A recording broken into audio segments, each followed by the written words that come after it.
अपनी माटी का जो भी व्यक्ति हमारे इस माटी का हक अधिकार को छीनने की कोशिश करेगा उसको हम लोग दौड़ा के भगाने का काम करेंगे।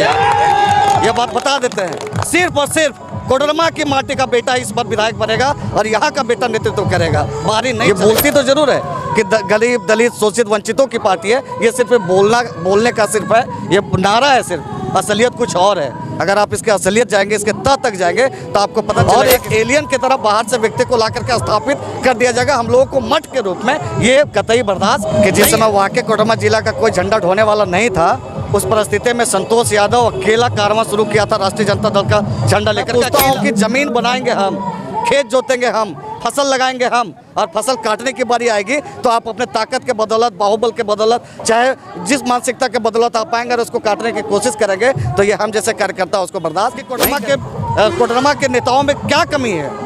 संतोष यादव के अंदर क्या कमी है जो कोडरमा के नेतृत्व नहीं कर सकता है? शिवनाथ यादव के अंदर क्या कमी है जो कोडरमा का नेतृत्व नहीं कर सकता है? ऐसे कई हजारों कार्यकर्ता हैं यहाँ पे जिनके अंदर क्षमता है कि कोडरमा का नेतृत्व बलिया से कर सके। फिर आप बाहरी बोरों पे अपनी माटी का जो भी व्यक्ति हमारे इस माटी का हक अधिकार को छीनने की कोशिश करेगा उसको हम लोग दौड़ा के भगाने का काम करेंगे।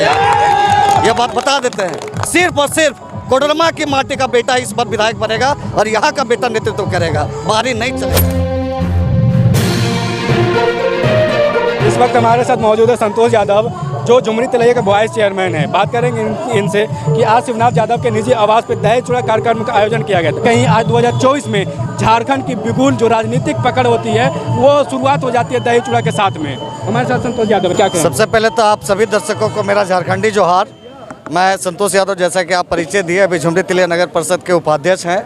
और साथ ही साथ अभी वर्तमान परिस्थिति में चूँकि आप एक शब्द का प्रयोग किया आपने कि राजनीतिक गलियारों में किस प्रकार से क्या विधि व्यवस्था चल रही है, उसका एक तो मैं बताना चाहता हूं कि मैं चूँकि अभी वर्तमान परिस्थिति में झारखंड की जो वस्तु स्थिति बनी हुई है उसी को सुदृढ़ करने के लिए हम युवाओं को एक बेहतर नेतृत्व करता जो जयराम महतो के नाम से जाने जाते हैं, उनके नेतृत्व में एक पार्टी का गठन हुआ JBKSS। मैं उसका सक्रिय सदस्य कार्यकर्ता हूं। कोडरमा विधानसभा में सक्रिय रूप से अपनी भूमिका के साथ राजनीतिक गलियारों में अपना कदम को रखा है। और विशेष रूप से चूँकि दही चूड़ा का कार्यक्रम है आज, और दही चूड़ा का कार्यक्रम हमारे आदरणीय बड़े भाई शिवनाथ यादव जी के द्वारा आयोजित किया गया उनके निजी आवास पे।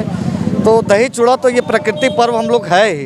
लेकिन मकर संक्रांति के शिवनाथ यादव जो दही चूड़ा का इस पर विशेष प्रकाश डाले जी। एक्चुअली देखिए, दही चूड़ा का कार्यक्रम कोडरमा जिला में भी एक परंपरा सा बन गया है और जितने भी जनप्रतिनिधि, जितने भी समाज सेवी लोग हैं आज के डेट में, हम देख रहे हैं कि वो लगातार खास करके 14 या 15 जनवरी को जो अपना डेट सुटेबल होता है उस डेट के माध्यम से वे सारे लोग चूड़ा दही का कार्यक्रम का आयोजन करते हैं। चूड़ा दही कार्यक्रम का आयोजन करने से सबसे बड़ी चीज़ होता है कि समाज के हर वर्ग के लोग को एक साथ एकजुट करके सामाजिक गतिविधि में अपने बढ़ चढ़ करके कदम आगे बढ़ाने में अपना सहयोग देने के लिए प्रेरित करने का एक स्थल होता है। और यही कारण है कि आज भी चूँकि शिवनाथ यादव हमारे बड़े भाई के समान है और चूड़ा दही का कार्यक्रम पहली बार उनके द्वारा रखा गया है। और जो प्यार और स्नेह हम देख पा रहे हैं हमारे कोडरमा जिला वासियों की तरफ से, मैं उनके लिए शुक्रगुजार और धन्यवाद देता हूं कि वो सारा प्रेम और स्नेह हमारे बड़े भाई शिवनाथ यादव जी को दे रहे हैं। और उम्मीद है कि इसी प्रकार हम लोग सब मिलजुल करके कोडरमा के क्षेत्र को उन्नत बनाने हेतु हम लोग जितना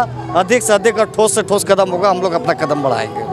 अभी कहीं ना कहीं राजनीतिक माहौल जो कोडरमा का है, शिवनाथ यादव RJD से प्रदेश उपाध्यक्ष थे, आज उनको पार्टी से निष्कासित किया गया, इस पर आप क्या? देखिए, इसके पूर्व मैं आपको बता दूं कि आज मैं JBKSS का सक्रिय कार्यकर्ता हूँ। इसके पूर्व मैं भी राजद में था।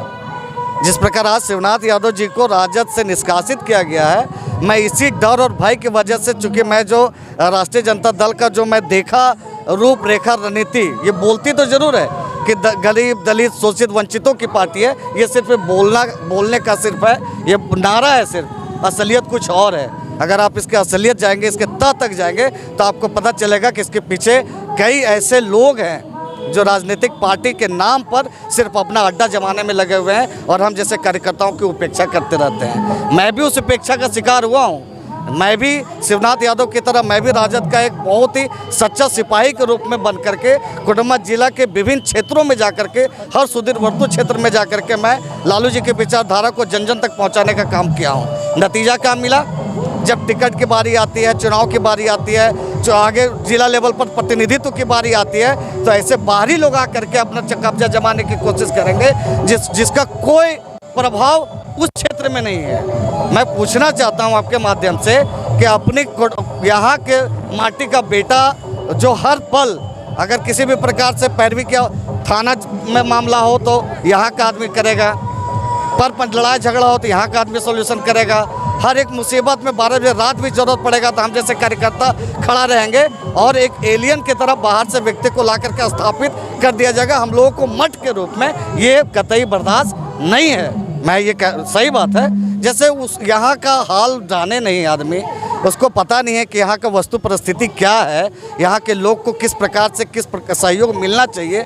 बस आप आएंगे, अपने ताकत को दिखाएंगे, ताकत के बल पर अपना वर्चस्व कायम करने की कोशिश करेंगे तो कोडरमा की जनता बेवकूफ़ नहीं है, उसे सबक सिखाने का काम करेंगे। जो पार्टी से संबंधित है, जो तन मन से पार्टी को चाहता है, जो लालू को चाहते हैं, जो तेजस्वी को चाहते हैं, वो तो बहकावे में आ ही जाता है। लालू जी को मैं भी चाहता हूँ, लालू जी मेरे भी प्रेरणा स्रोत है, और मेरे नहीं बल्कि हम जितने भी बैकवर्ड लोग हैं, हम जितने भी खास करके ये कहा जाए कि मतलब लालू जी के ऐसे विचारधारा का आदमी है जिसके बदौलत हम अगर आज आपके माइक के सामने बोल पा रहे हैं तो कहीं ना कहीं उनका देन है। लेकिन कुछ उनके पार्टी में रह रहे कुछ चंद लोग जो उनकी छवि को धूमिल करने की कोशिश कर रहे हैं। नाथ यादव जी से पूछिएगा कि जिस समय वाकई कोडरमा जिला का कोई झंडा ढोने वाला नहीं था, उस परिस्थिति में संतोष यादव अकेला कारवां शुरू किया था राष्ट्रीय जनता दल का झंडा लेकर के अकेला।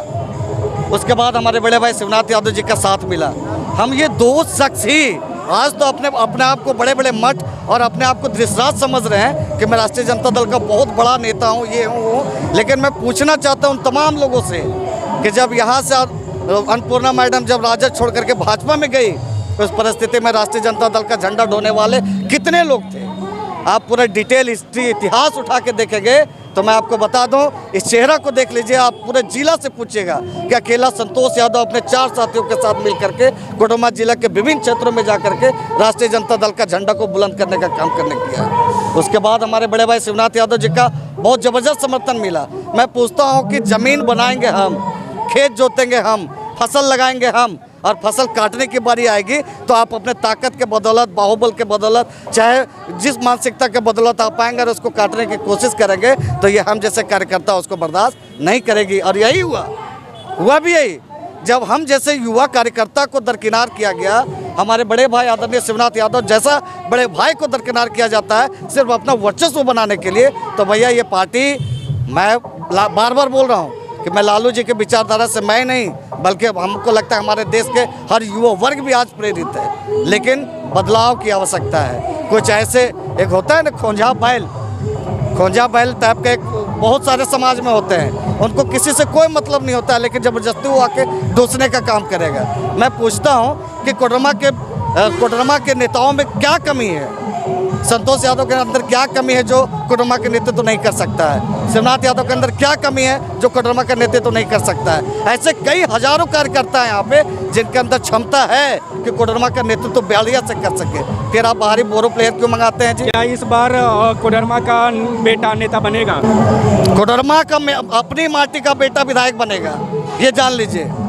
अपनी माटी का जो भी व्यक्ति हमारे इस माटी का हक अधिकार को छीनने की कोशिश करेगा उसको हम लोग दौड़ा के भगाने का काम करेंगे यार। ये बात बता देते हैं, सिर्फ और सिर्फ कोडरमा की माटी का बेटा इस बार विधायक बनेगा और यहाँ का बेटा नेतृत्व करेगा, बाहरी नहीं चलेगा यार। हजारों की तादाद में यहाँ पे लोग पहुँचे तो कहीं ना कहीं ये प्यार और स्नेह ही था तो इनको समर्थन मिल रहा है। और आज कहीं ना कहीं आज इस चूड़ा दही के माध्यम से जो भोज का कार्यक्रम रखा गया था, आज कोडरमा में एक नई चहल कायम करेगी राजनीतिक तौर पर। मैं आपको बता दूँ कि मैं इनका समर्थन इसलिए देने आया हूँ क्योंकि मैं स्थानीयता और झारखंडियत की बात करूंगा।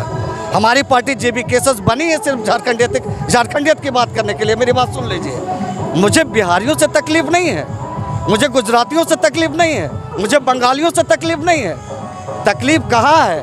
जहाँ जो व्यक्ति मेरा हक अधिकार को छीनने की कोशिश करेगा, तकलीफ वहाँ है। अब अरे राज्य क्यों अलग होता है? तो जयराम महतो नई पार्टी बनाई है और क्या अकेले चुनाव लड़ेगी झारखंड में या फिर किसी से गठबंधन करेगी? नहीं, जयराम महतो किसी से गठबंधन नहीं करेगी, उनका अपना नीति, अपना सिद्धांत है। और मैं बता देता हूँ JBKS पार्टी, अभी तुरंत मैंने आपको बताया कि सिर्फ झारखंडियों के हित के लिए बनी है और झारखंडियों के हित के लिए हमेशा अपने दम तक, अपने जीवन का अंतिम दम तक लड़ते रहेगी और ये खड़ी रहेगी और स्वयं अकेले लड़ेगी ये JBKSS पार्टी पूरा 81वां विधानसभा से। बहुत बहुत धन्यवाद हमारे चैनल में समय देने के लिए। अभी हमारे साथ में थे संतोष यादव, जो कि यहाँ के झुमरी तिलैया के वाइस चेयरमैन हैं और काफ़ी तर्क वितर्क हुआ राजनीतिक मुद्दाओं पे, कोडरमा पे। कहीं ना कहीं यहाँ पे जिस तरीके से व्यवहार किया जा रहा है और अनेक दलों के माध्यम से यहाँ बाहरी आते हैं, घर का बेटा नेता नहीं बनता है, इन तमाम मुद्दाओं पर बात हुई। मिलते हैं नेक्स्ट वीडियो के साथ में, तब तक के लिए जय हिंद।